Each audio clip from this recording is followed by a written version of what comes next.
नमस्कार प्रेक्षकांनो, स्वागत आहे तुमचं आपल्या चॅनलमध्ये. तर आपण लक्ष्मीच्या पावलांनी या मालिकेचा आजचा भाग पाहत आहोत. आजच्या भागामध्ये आपण पाहतोय की अद्वैत हा सुकन्या पाटीलला घरी घेऊन येतो, कारण तिचं सिलेक्शन झालेलं असतं आबांची नर्स म्हणून. तो तिला म्हणतो, तुमची ड्युटी आतमध्ये आहे, पावलं उचला आणि घरामध्ये या. तो घरामध्ये आल्यानंतर आबा म्हणतात, तिला घेऊन आला का? तर अद्वैत म्हणतो, हो, तुम्ही सांगितलेल्या मुलीला मी सिलेक्ट करून घरी घेऊन आलेला आहे.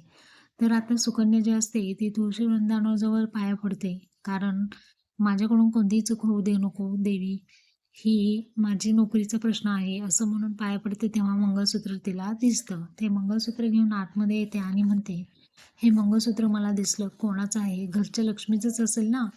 तर चांदेकर म्हणतो, तुम्हाला यामध्ये पडण्याची काही गरज नाही आहे. ज्या गोष्टी तुम्हाला माहिती नाही त्या गोष्टीबद्दल तुम्ही बोलू नये. सुलक्षणा म्हणते, बाकीच्या गोष्टींचं ठीक आहे, मी हातही लावला नसता, पण हे मंगळसूत्र आहे, कोणाच्या तरी सौभाग्याचा प्रश्न आहे हा, असं ती त्याला म्हणते.